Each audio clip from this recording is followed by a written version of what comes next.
What's up, fantasy friends? I'm Carrie Oehm from HotRoster today, and Week 13 saw plenty of movement in the playoff races around the league. We also saw some standout performances and some not so standout performances.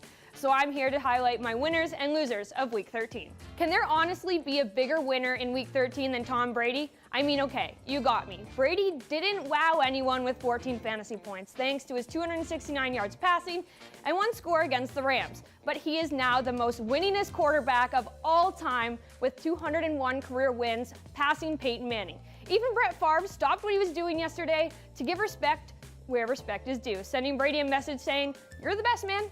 And he is the best. I mean, his Pats also clinched their 14th straight 10-win season, which is the second longest in NFL history, ranking only behind the Niners. And let's just take a look at some of Brady's phenomenal stats. He has more career playoff wins than 22 NFL teams. His winning percentage as a starter is an absurd 76%. And oh, he has a winning percentage of 54% when trailing in the fourth quarter. That's better than any quarterback in NFL history. So there is no bigger winner this weekend. Tom Brady is also the biggest winner at the quarterback position ever. All right, getting back to some winners in fantasy and quite frankly reality, Jordan Howard of the Bears had himself a day.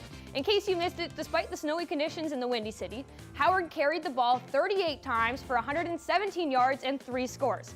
Overall, Howard finished with a league-high 29 fantasy points, and his performance also marked the first time since Matt Forte in 2013 that a Bears back had 3 rushing touchdowns. The kid is talented. He's averaging 4.9 yards per carry. He's totaled 128 fantasy points since taking over the starting job in Week 4, and he's also guaranteed to top 1,000 rushing yards this season.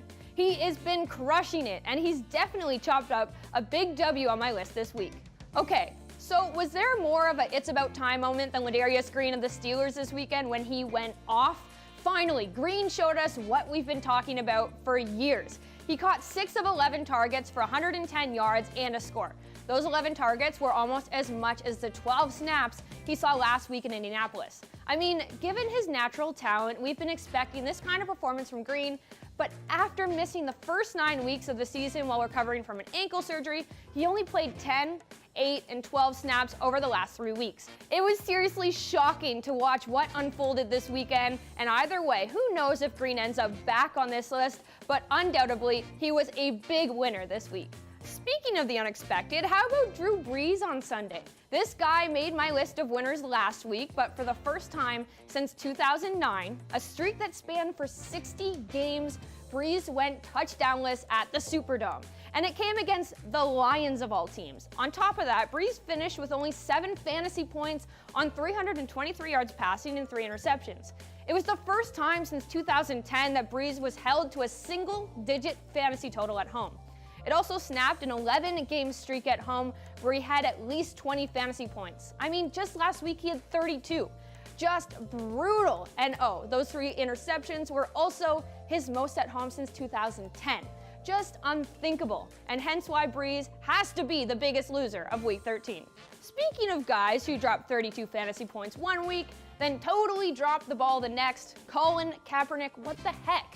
This is a guy who made my winners list last week too, but then did a complete 180. He was just brutal. He completed 1 of 5 passes for 4 yards while rushing 6 times for 20 yards.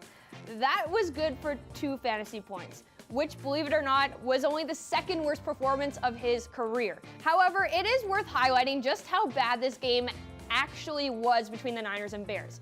It was really brutal. Both teams didn't complete 1 pass in the first quarter. That's the first time that's happened since 1988, and I wasn't even born then. Time will tell if Cap's rebounds next week. Hell, who knows if Chip Kelly even decides to start the guy.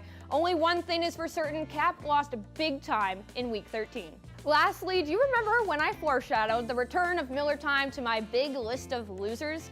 Well, wouldn't you know it? And please pinch me when you haven't heard this one before. Miller struggled when running. He hurt himself, left the game for a series of 2, and he finished with only 2 fantasy points as well, the lowest for Miller on the season. This guy has been just all kinds of bad, and the fact that he couldn't muster anything against the Packers defense that has allowed a combined 118 fantasy points over the last 5 weeks is just downright sad. That's why Miller is easily one of the biggest losers this weekend. Well, that's it for me, fantasy friends. Make sure you check in again tomorrow when we look at the quarterback situation for Week 14. And for those of you who don't know what HotRoster is, go to HotRoster.com, check it out, download the app, and give it a try. It's like no other fantasy game you've ever played. Then for some help winning the game, check out HotRoster today with the raging redhead Cam Stewart and Gary Thorne every weekday at 4:30 Eastern, only on the Fantasy Sports Network. For HotRoster Now, I'm Carrie Oehm.